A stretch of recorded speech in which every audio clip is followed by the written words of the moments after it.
ગોપાલ ઇટાલિયા અને કાંતિ અમૃતિયા ખરેખર રાજીનામું આપશે? આપણે બેને ચૂંટણી લડવાની છે અને જો એમાં તમે પાછા પડ્યા તો તમારા બાપમાં ફેર છે ને મારા બાપમાં ફેર છે. તો 30 વર્ષથી ધારાસભ્ય હોવા છતાંય તમારે હવે મને ચેલેન્જો મારવી પડે છે. એ જ તમારી નિષ્ફળતાનો સૌથી મોટો પુરાવો છે. અને તમારી ચેલેન્જ અમે સ્વીકારી છે. તમારા પોતાના ભાજપના પાટીલ અંકલને પૂછ્યા વગર, પાટીલ અંકલનો ડર રાખ્યા વગર તમારામાં હિંમત હોય તો 12 તારીખે બપોરે 12 વાગ્યા પહેલા રાજીનામું આપી દો. ગોપાલ ઇટાલિયા આવશે મોરબીમાં. જય જય ગરવી ગુજરાત. આવતા સોમવારે તમે આવો શંકરભાઈની આપણે બને રાજીનામું દઈ અને રાજીનામા દઈએ પછી ચૂંટણી આવે એટલે આપણે બેને લડવાનું અને હું હારું તો તમને 2 કરોડ દેવાના. એમાં કઈ ખોટી વાત નથી. મારી પેટમાં ઘેર પણ આ બધું બંધ કરો તમે. એક સીટ આવી વિસાવદરની એમાં તો આખા ગુજરાતના કાર્યકર્તા ઉપાડો લીધો. ઉછાળવાના ધંધા, ઉશ્કેરવાના ધંધા, જેમ તેમ બોલવાના ધંધા.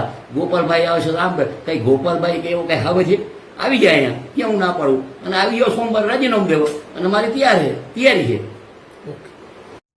મોરબીની જનતા જાગૃત થઈ તો મોરબીના ધારાસભ્યના પેટમાં નકલી તેલ રેડાનું.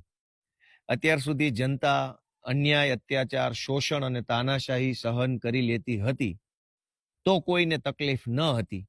પણ જેવું જનતાએ બોલવાનું ચાલુ કર્યું કે ભાઈ આ તો ગટર ખરાબ છે, રોડ ખરાબ છે, પાણી ભરાઈ જાય છે, રોડ ઉપર રખડતા ઢોરનો ત્રાસ છે, ટ્રાફિક જામ છે, અનેક સમસ્યાઓને લઈને આમ જનતાએ જ્યારે અવાજ ઉઠાવવાનું ચાલુ કર્યું તો મોરબીના ધારાસભ્યના પેટમાં નકલી તેલ રેડાયું. 30 વર્ષ સુધી આ જ જનતાએ જ્યારે તમને મત આપ્યા અને સળંગ 30 વર્ષ સુધી ધારાસભ્ય બનાવ્યા તો તમને મજા આવી, તો તમને ગલગલિયા થયા, ખુશ થયા, આનંદ આવ્યો. પણ હવે એ જ જનતા જેણે તમને 30 વર્ષ સુધી ધારાસભ્ય બનાવ્યા છે એ જ જનતા જો સોસાયટીમાં પાણી ભરાઈ જવાના મુદ્દે, પીવાનું પાણી ન આવવાના મુદ્દે, રોડ ઉપર ખાડા છે, ખરાબ રોડ છે એના મુદ્દે તમને સવાલ કરે તો તમને હવે ગમતું નથી. અને પાછું ગઈકાલે મેં વિડીયો જોયો કે મોરબીના ધારાસભ્ય એવું કહે છે ભાજપના કે ગોપાલ ઇટાલિયામાં હિંમત હોય તો ચૂંટણી લડવા આવી જાય મારી સામે અને હું રાજીનામું પણ આપી દઈશ અને ગોપાલ ઇટાલિયાને 2 કરોડ રૂપિયા પણ ઇનામ પેટે આપીશ. તો મારી મોરબીના ધારાસભ્યએ આપેલી આ ચેલેન્જને આપણે સ્વીકારી લઈએ છીએ સહર્ષ, રાજી ખુશીથી કે જો તમે શુરા બોલ્યા ન ફરે, શુરા હોવ, મરદ માણસ હોવ અને એક જ વખત બોલતા હો, જબાનના પાક્કા માણસ હોવ તો આજે 10 તારીખ થઈ છે, મોડામાં મોડું 12 તારીખે બપોરે 12 વાગ્યા સુધીમાં રાજીનામું તમારું પડી જવું જોઈએ. ગોપાલ ઇટાલિયા પણ વટથી તમારા ચેલેન્જને સ્વીકારે છે. પણ મારી એક શરત છે કે મોરબીના ધારાસભ્ય પાટીલને પૂછવા જતા નહીં. પાટીલ અંકલ મારાથી ભૂલથી બોલાઈ ગયું છે, હું રાજીનામું આપું કે ના આપું, અંકલ પ્લીઝ મને માફ કરો, એવી બધી વાતો કરવાની નહીં. પાટીલને પૂછ્યા વગર જ તે તમારા પોતાનામાં હિંમત હોય, તમારામાં તાકાત હોય અને તમારામાં એવું ડેરિંગ હોય તો CR પાટીલને પૂછ્યા વગર, એની પરમિશન લીધા વગર, પાટીલ મને ખીજાશે, પાટીલ મને ઠપકો આપશે, પાટીલ મને મારી ઉપર કાર્યવાહી કરાવશે એવી ડર રાખ્યા વગર મોડામાં મોડું 12 તારીખે બપોરે 12 વાગ્યા સુધીમાં જો રાજીનામું તમે આપી દો તો ગોપાલભાઈ ઇટાલિયા તમારી ચેલેન્જ સ્વીકારે છે. 30 વર્ષથી તમે મોરબીના ધારાસભ્ય છો, તમને શરમ આવવી જોઈએ. તમને એવી શરમ આવવી જોઈએ, તમારે ચેલેન્જ એમ મારવી જોઈએ કે અહીંયા કોઈ આવીને, મોરબીમાં આવીને અમે જે 30 વર્ષમાં વિકાસ કર્યો છે એમાં ખામી ગોતી બતાવે એવી ચેલેન્જ મારવા નથી. પણ તમે એવી ચેલેન્જ નથી મારી શક્યા. શું કામ? તમને ખબર છે કે બધું એવા કામની ચેલેન્જ મારશો તો ચાલે એમ જ નથી. કામ તો કંઈ કર્યા નથી. લાતી બજાર છે, પંચાસરા રોડ છે, ઉમિયા સોસાયટી છે, SP સરદાર પટેલ સોસાયટી, અનેક વિસ્તારો છે જે મોરબીના પોશ એરિયા કહેવાય, એમાં પાણી ભરાઈ જાય છે ચોમાસામાં. થોડોક 1 ઇંચ વરસાદ આવે ત્યાં તો રેલમછેલ થઈ જાય છે.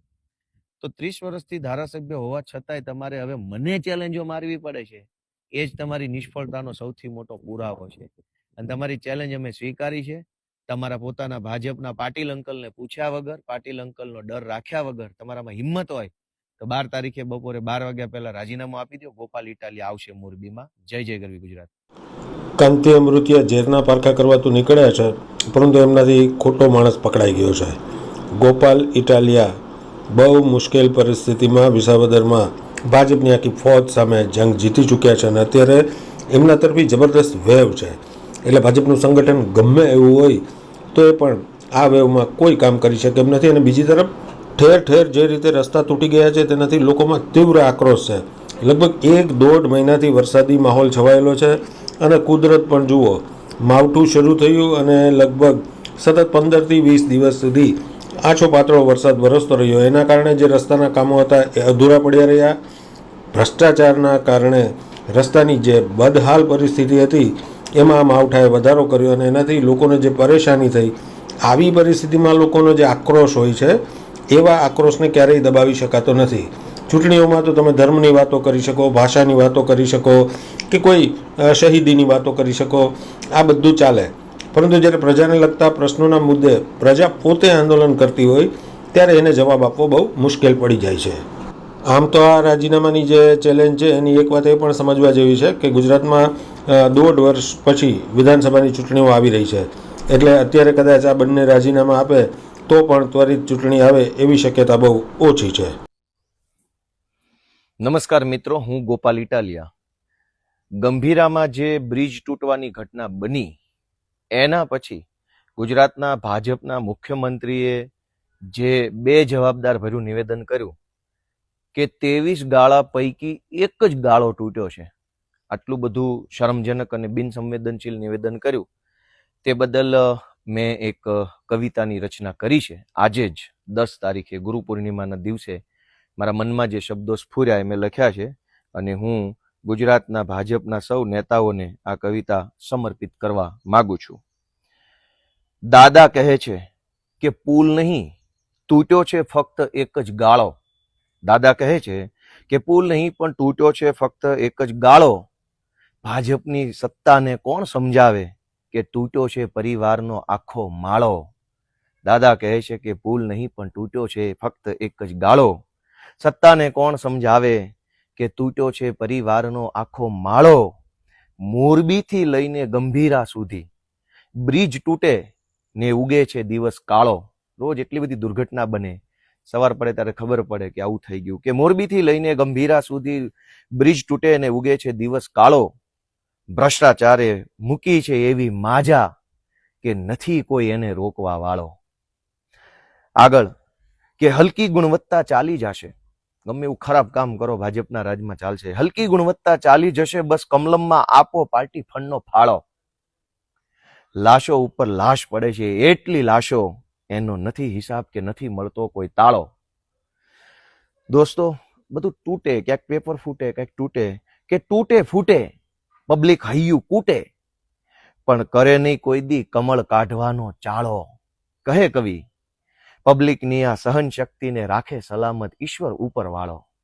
કે તૂટે ફૂટે, પબ્લિક હૈયું કૂટે, પણ કરે નહીં કોઈ દી કમળ કાઢવાનો ચાળો.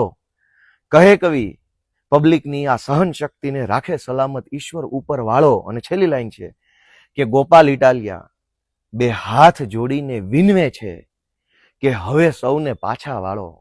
ગોપાલ ઇટાલિયા બે હાથ જોડીને વિનવે છે કે હવે સૌને પાછા વાળો. બહુ થઈ ગયું, હવે પોતાનો આત્મા જગાડે ગુજરાતી મરદ મુછાળો. દાદા કહે છે કે પુલ નહીં પણ તૂટ્યો છે ફક્ત એક જ ગાળો. સત્તાને વળી કોણ સમજાવે કે તૂટ્યો છે પરિવારનો આખો માળો.